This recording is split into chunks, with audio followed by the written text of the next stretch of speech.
ആദ്യം ശ്രീ ഫക്രുദ്ദീൻ അലി, കോൺഗ്രസിന് കഴിയുമോ അയോധ്യ രാമക്ഷേത്രത്തിന്റെ പ്രതിഷ്ഠാ ചടങ്ങിൽ പോകാതിരിക്കാൻ?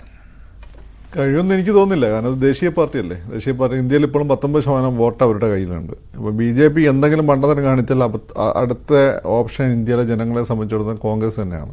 ഉത്തരേന്ത്യയിലെ മഹാഭൂരിപക്ഷം കോൺഗ്രസിൻ്റെ അനുയായികളും ഹൈന്ദവ സമുദായത്തിൽപ്പെട്ടവരാണ്. അവരെ സംബന്ധിച്ചിടത്തോളം രാമൻ എന്ന് വെച്ചാൽ നിങ്ങളിവിടെ മുസ്ലിങ്ങൾക്ക് ഇവിടെ ഹിന്ദുക്കൾക്ക് ഒരുപാട് ഇപ്പം ഗുരുവായൂരപ്പനെന്നോ അല്ലെങ്കിൽ ശ്രീപരമനാഭനെന്നോ കുട്ടിച്ചാത്തനെന്നോ ഗുളികണെന്നൊക്കെ പറയും. അവിടെ അല്ല, അവർക്ക് രാമൻ എന്ന് വെച്ചാൽ ഭയങ്കര സംഭവമാണ്. ഈ കൃഷ്ണൻ എന്ന് വെച്ചാൽ അവർ ഭജൻസിലൊക്കെ ഉപയോഗിക്കുന്ന അങ്ങനെ ഒരു കോൺസെപ്റ്റ് മാത്രമേ ഉള്ളൂ. അവർ രാമൻ എന്നുള്ളത് അവരെ സംബന്ധിച്ചിടത്തോളം അള്ളാഹ് എന്നുള്ള കോൺസെപ്റ്റ് പോലെ തന്നെയുള്ള ഒരു കോൺസെപ്റ്റാണ്. അവർ പരസ്പരം വിഷ് ചെയ്യുന്ന പോലെ, നിങ്ങൾ ഈ ഇത് RSS കൊണ്ടുവന്നു, അവർ പരസ്പരം വിഷ് ചെയ്യുന്നത് പോലെ ജയ് ശ്രീറാം എന്നൊക്കെ പറഞ്ഞുകൊണ്ട് പണ്ടേ അങ്ങനെ തന്നെയാണ്. അപ്പോൾ കോൺഗ്രസ് ഇവോൾവ് ചെയ്ത് വന്ന സമയത്ത് ഉടനീളം കോൺഗ്രസ് ഏറ്റവും കൂടുതൽ എടുത്തിട്ടുള്ളത് ഈ ഹൈന്ദവ മൂല്യങ്ങളോ അല്ലെങ്കിൽ ഹൈന്ദവ തത്വചിന്തയായിട്ട് ബന്ധപ്പെട്ട ആശയങ്ങളാണ്. അപ്പോൾ പോലീസുകാരുടെ യൂണിഫോമിലൊക്കെ സത്യമേവ ജയതേ എന്നല്ല എഴുതി വെച്ചത്. എന്നാൽ പിന്നെ സെക്കുലർ ആകാൻ വിചാരിച്ചത് ചൈനീസ് ഹു ഐനി ഐ ലവ് യു എന്ന് എഴുതി വെച്ചില്ലല്ലോ, പോലീസുകാരനെ സ്നേഹിക്കുമല്ലോ. അപ്പോൾ സ്വാഭാവികമായിട്ട് കോൺഗ്രസ് അവിടെ പിന്തുടർന്ന് വന്നിട്ടുള്ള ഒരു ആശയധാര എന്ന് വെച്ചാൽ, നിങ്ങൾ ഇപ്പോഴല്ലേ മൃദു ഹിന്ദുത്വം എന്നൊക്കെ പറയുന്നത്, ഒരു ഹിന്ദു ഐഡിയോളജിയിൽ അധിഷ്ഠിതമായി തന്നെയാണ്. അതിനൊരു പ്രശ്നവുമില്ല. ബേസിക്കലി ഹിന്ദു വളരെ സെക്കുലറാണ്. ഹിന്ദു മറ്റു മതങ്ങളെ പോലെ ആളുകളെ കൂട്ടാൻ നടക്കുകയോ അല്ലെങ്കിൽ മറ്റുള്ളവർക്കാർക്ക് സ്വർഗം കിട്ടില്ല എന്ന് പറയുക അങ്ങനെ ചെയ്യുന്നൊരു മതമല്ല. സ്വാഭാവികമായിട്ട് ഹിന്ദു ബേസിക്കലി ഇറ്റ്സ് സെക്കുലർ. അതുകൊണ്ട് തന്നെയാണ് കോൺഗ്രസ് ഹിന്ദു എന്നപ്പോൾ ഇന്ത്യയിലുള്ളൊരു പാർട്ടിയാണ്. അവിടെ BJP വരുന്നതിന് മുമ്പ് ഇവിടെ ഹിന്ദുയിസം ഉണ്ട്. അപ്പം ഹിന്ദു ആശയധാരയെന്ന് ഒരു അല്ലെങ്കിൽ ഹിന്ദു നമ്മൾ പൊതുവെ വിളിക്കുന്ന ആ ഒരു വലിയ അതിവിശാലമായ കടൽ പോലെ കിടക്കുന്ന ആശയധാരയിൽ നിന്ന് ചില സാർവലൗകികമായിട്ടുള്ള സാർവദേശീയമായിട്ടുള്ള മൂല്യങ്ങളാണ് കോൺഗ്രസ് ഉയർത്തിപ്പിടിച്ചിട്ടുള്ളത്. കോൺഗ്രസ് വലിയ സ്പ്ലിറ്റ് തന്നെ ഉണ്ടാകാൻ ഒരു വലിയ കാരണം അതാണ്. കാരണം എന്ന് വെച്ചാൽ ഈ വന്ദേ മാതരം ആദ്യത്തെ കോൺഗ്രസിന് സ്പ്ലിറ്റ് വരുന്നത് അങ്ങനെയാണ്, വന്ദേ മാതരം പാടുന്നതായിട്ട് ബന്ധപ്പെട്ട്. അപ്പോൾ മുസ്ലിംസിന് അല്ലാതെ ആരെയും വന്ദിക്കാൻ പറ്റില്ല എന്നുള്ള അങ്ങനെ ആദ്യമായിട്ട് മുസ്ലിംസിന് ഒരു വിയോജിപ്പ് ഉണ്ടാകുന്നത്. പിന്നെ അത് മുസ്ലിം ലീഗിൻ്റെ രൂപീകരണത്തെ പിന്നീട് അത് പല രീതിയിൽ കാരണമാകുകയും ചെയ്യുന്നത്. പക്ഷെ അന്നും കോൺഗ്രസ് എടുത്തിട്ടുള്ള പിന്നെ ബോലോ ഭാരത് മാതാക്കി എന്നുള്ള കോൺസെപ്റ്റൊക്കെ അങ്ങനെ വന്നിട്ടുള്ളതാണ്. പക്ഷെ ഇവിടെ എന്താ പ്രശ്നം എന്ന് വെച്ചാൽ, ഇത് വോട്ട് ബാങ്ക് രാഷ്ട്രീയമാണല്ലോ. സ്വാഭാവികമായിട്ടും ഒരു പൊളിറ്റിക്കൽ ട്രാപ്പിൽ കോൺഗ്രസ് അകപ്പെട്ടു എന്ന രീതിയിൽ വിലയിരുത്തലുകൾ വരുന്നുണ്ട്. അതായത് അയോധ്യയിൽ പോകുവാനുള്ള ക്ഷണം സ്വീകരിച്ചു കഴിഞ്ഞാൽ അത് കോൺഗ്രസിന് കുറച്ചുകൂടി നന്നായിരിക്കും. ക്ഷണം നിരസിച്ചാൽ മറ്റൊരു ഗുണവും അതോടൊപ്പം തന്നെ ദോഷവും ഉണ്ടാകാം. ഇത് എപ്പോഴും ഈ ഹിന്ദുത്വ വോട്ടുകൾ എത്രത്തോളം ആകർഷിക്കാൻ കഴിയും എന്നുള്ളതാണല്ലോ. മറുവശത്താണെങ്കിൽ ന്യൂനപക്ഷ വോട്ടുകളുടെ കാര്യം, മുസ്ലിം വോട്ടുകൾ എത്രത്തോളം സമാഹരിക്കാൻ കഴിയും. അപ്പോൾ ക്ഷണം സ്വീകരിച്ചു കഴിഞ്ഞാൽ അവിടെ മുസ്ലിം വോട്ടുകൾ കോൺഗ്രസിന് കിട്ടിക്കൊണ്ടിരിക്കുന്നവ പോലും കിട്ടാതാവും. വടക്കേ ഇന്ത്യയിൽ പ്രത്യേകിച്ച്, സൗത്ത് ഇന്ത്യയിലാവുമ്പോൾ കൂടുതൽ ദോഷം കോൺഗ്രസിന് സംഭവിക്കും. അതുകൊണ്ടാണല്ലോ ഇവിടെ കേരളത്തിലെ കോൺഗ്രസിന്റെ നേതാക്കൾ ആകെ അങ്കലാപ്പിൽ പെട്ടിരിക്കുന്നത്. അപ്പോൾ ഈ പൊളിറ്റിക്കൽ ട്രാപ്പിൽ നിന്ന് കോൺഗ്രസ് എങ്ങനെ കരകയറും? എങ്ങനെ ഒരു തീരുമാനം എടുക്കുവാൻ കോൺഗ്രസിന് കഴിയും? നിങ്ങൾ എല്ലാത്തിനും ടു മച്ച് ഓഫ് പൊളിറ്റിക്സും പൊളിറ്റിക്കൽ കറക്റ്റ്നെസ്സും ഒക്കെ അപ്ലൈ ചെയ്യുന്നതാണ് നിങ്ങളുടെ ഏറ്റവും വലിയൊരു പ്രശ്നം. ഈ വിഷയത്തിലൊക്കെ ഒരു തീരുമാനം അങ്ങോട്ട് എടുക്കുക എന്നുള്ളതാണ്.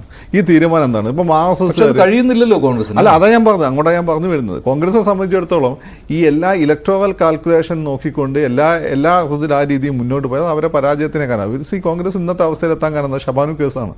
ഷബാനു കേസുമായിട്ട് ബന്ധപ്പെട്ട് പ്രോഗ്രസീവായിട്ടുള്ള കോടതി വിധിക്കെതിരെ അന്ന് രാജീവ് ഗാന്ധിയുടെ നേതൃത്വത്തിലുണ്ടാക്കിയ എതിർ നിയമ നിർമ്മാണമാണ് സത്യത്തിൽ കോൺഗ്രസിന് സപ്പോർട്ടേഴ്സ് ആയിട്ടുള്ള ഭൂരിപക്ഷം വരുന്ന ഹിന്ദുസിന് അവിടെ പതുക്കെ കോൺഗ്രസിനോട് ഡിറ്റാച്ച്മെൻറ്റ് തോന്നി. അവിടെ പതുക്കെ അത് രാമജന്മഭൂമി വിഷയമായിട്ട് ബന്ധപ്പെട്ട RSSലേക്ക് ആ വോട്ടുകളും വോട്ട് ഷെയർ വന്നത് മാത്രമല്ല, അവിടെ നിന്ന് റാണിഗഞ്ചിൽ ആ സമയത്ത് ഇലക്ഷൻ നടക്കുന്നത്. അത് ഇതൊക്കെ ചെയ്തിട്ട് പോലും എന്ത് ചെയ്തു, അവിടെയുള്ള മുസ്ലിം കമ്മ്യൂണലിസ്റ്റുകൾ കോൺഗ്രസിനെതിരായി വൻ ഭൂരിപക്ഷത്തിൽ അവിടെ കോൺഗ്രസ് സ്ഥാനാർത്ഥിയെ തോൽപ്പിക്കുകയും ചെയ്തു. അങ്ങനെയാണ് എനിക്ക് ഇപ്പോഴും മനസ്സിലായിട്ടില്ല ഇന്ത്യയിലെ മുസ്ലിംസ് എന്തിനാണ് കോൺഗ്രസിനെ വിട്ടുപോയത് ആ സമയത്ത്.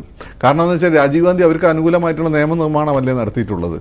അപ്പോൾ എന്തുകൊണ്ടാണ് ഇവിടെ ലീഗ് എടുത്ത പോലുള്ള നിലപാട് അവിടെ ഉത്തരേന്ത്യ മുസ്ലിംസ് എടുത്തില്ലെന്ന് എനിക്കിപ്പോഴും. അങ്ങനെ അവർ പോയത് ഈ പ്രാദേശിക പാർട്ടിയിലേക്ക്, സമാജ്വാദി പാർട്ടി ഇങ്ങനെയുള്ള പാർട്ടികളെ കോൺഗ്രസിൻ്റെ തകർച്ചയ്ക്ക് ഏറ്റവും വലിയ കാരണക്കാർ അവിടെയുള്ള വലിയ പരിധി വരെ അവിടെയുള്ള മുസ്ലിംസാണ്. അവിടെ ഹിന്ദുസ് ഈ പറഞ്ഞ ഡിറ്റാച്ച്ഡ് ആയത് നമുക്ക് മനസ്സിലാക്കാം. രാജീവ് ഗാന്ധി അടുത്ത് നിയമനിർമ്മാണം, മുസ്ലിംസ് എന്തിനാണ് ഡിറ്റാച്ച്ഡ് ആയത്? അപ്പം ഇതൊരു വലിയൊരു ഫാക്ടറാണ്. അപ്പോൾ എല്ലാ കാര്യത്തിനും ഇങ്ങനെ വോട്ടിൻ്റെ നിങ്ങൾ ഈ പറഞ്ഞ ഇലക്ട്രോറൽ പൊളിറ്റിക്സിലുള്ള ഗുണവും ദോഷവും നോക്കി പോയി കഴിഞ്ഞാൽ നിങ്ങൾക്ക് എവിടെ എത്താൻ പറ്റില്ല. അവിടെയാണ് എനിക്ക് തോന്നുന്നത് BJPക്കാർക്കുള്ള ഒരു ഗുണം. അവർ too much of electoral politics അവർ നോക്കാറില്ല. അവരെ സംബന്ധിച്ച് അവർ അവർക്ക് ചില കാഴ്ചപ്പാടുകളുണ്ട്. അത് നിങ്ങൾക്ക് ഇഷ്ടപ്പെട്ടാലും ഇല്ലെങ്കിലും അവർ നടപ്പിലാക്കും. അവരത് കൃത്യമായി അങ്ങനെ നിലപാടെടുക്കുന്നതുകൊണ്ട് തന്നെ അവരിൽ വിശ്വസിക്കുന്ന ആളുകൾക്ക് അവരിൽ വിശ്വാസമുണ്ട്. ചില കാര്യങ്ങൾ നിങ്ങൾക്ക് പൊളിറ്റിക്സിൽ അത്തരം ചില നിലപാടുകൾ എടുത്തേ പോവുള്ളൂ. നിങ്ങൾ നോക്കൂ, ഇപ്പോൾ ഉത്തരേന്ത്യയിലെ മുസ്ലിംസ് കോൺഗ്രസിന് അനുകൂലമായി വോട്ട് ചെയ്യുന്നത് അവരെല്ലാ കാലത്തും കോൺഗ്രസ് അനുകൂലമായിരുന്നു. കോൺഗ്രസിൻ്റെ ചെറിയൊരു ഇടിവ് വന്ന സമയത്ത് കോൺഗ്രസിനെ വിട്ടുപോയ ആളുകളാണ് അവർ. ഇന്നിപ്പോൾ അവർ മറ്റൊരു എന്താണ് വഴിയില്ലാത്തതുകൊണ്ട് കോൺഗ്രസിനെ അവർ സപ്പോർട്ട് ചെയ്യുന്നുണ്ട്. എങ്കിൽ പോലും വലിയ പരിധിവരെയൊക്കെ സമാജ്വാദി പാർട്ടിനെക്കാണ് സപ്പോർട്ട് ചെയ്യുന്നത്. പിന്നെ രണ്ട്, കേരളമല്ലല്ലോ ഇന്ത്യ അല്ലല്ലോ കേരളം. കേരളത്തിലെ മുസ്ലിംസ് ഇങ്ങനെ കുറേ അഭിപ്രായം പറഞ്ഞു വെച്ച് വേണം CPM എങ്ങനെ നിലപാടെടുക്കാം. കാരണം CPM ഇപ്പോൾ തൽക്കാലം ഇവിടെ മാത്രമാണ് അത് ഇലക്ട്രൽ പൊളിറ്റിക്സ് ശക്തമായിട്ടുള്ളൂ. കോൺഗ്രസിന് അങ്ങനെ നിലപാടെടുക്കാൻ പറ്റുമോ? കോൺഗ്രസിന് ബാക്കി എല്ലാ സ്റ്റേക്കും കിടക്കുന്നത് ഉത്തരേന്ത്യയിലാണ്. ഈ പറയുന്ന മുസ്ലിങ്ങളെ സോക്കോൾഡ് മോഡി അടിച്ചമർത്തുകയാണെങ്കിൽ ആ മുസ്ലിംസിനെ രക്ഷപ്പെടുത്താൻ കോൺഗ്രസ് സെൻട്രൽ അധികാരത്തിൽ തന്നെ, സെൻട്രലിൽ മുസ്ലിം വോട്ട് കൊണ്ട് മാത്രമേ അധികാരത്തിൽ വരാൻ പറ്റൂ. കേരളത്തിൽ എന്ന് പറയുന്നത് കോൺഗ്രസ് ആ രീതിയിലുള്ള ഒരു നിലപാടിലേക്ക് തന്നെ പോകുമെന്നാണ്. ഒന്നുകിൽ സോണിയാഗാന്ധി, അല്ലെങ്കിൽ ഇപ്പോൾ 3 പേർക്കാണ് ക്ഷണം കിട്ടിയിരിക്കുന്നത്, മല്ലികാർജ്ജുൻ ഖർഗെ, സോണിയാഗാന്ധി, മൻമോഹൻ സിംഗ്. അതിൽ ആദ്യം ദിഗ്വിജയ് സിംഗ് പറയുകയുണ്ടായി സോണിയാഗാന്ധി അല്ലെങ്കിൽ കോൺഗ്രസിന്റെ ഒരു പ്രതിനിധി പങ്കെടുക്കുമെന്ന്. പക്ഷെ അതൊരു ഈ ഓരോരുത്തർക്കും വ്യക്തിപരമായിട്ട് തീരുമാനിക്കാം, അങ്ങനെ ഒരു നിലപാടിലേക്ക് കോൺഗ്രസ് എത്തുമോ? ഇപ്പോൾ ശശി തരൂർ അങ്ങനെയാണ് പറഞ്ഞത്, ഇല്ലേ? പാർട്ടി ഒരു തീരുമാനം എടുക്കുന്നില്ല, ആരെയും തടയുകയുമില്ല, ആരും പോകണമെന്ന് നിർബന്ധിക്കുകയുമില്ല, മറിച്ച് വ്യക്തിപരമായ തീരുമാനം എടുക്കാമെന്ന്. അതൊരു രണ്ടിന്റെയും മധ്യത്തിൽ നിന്നുള്ള ഒരു തീരുമാനമായി മാറുമോ?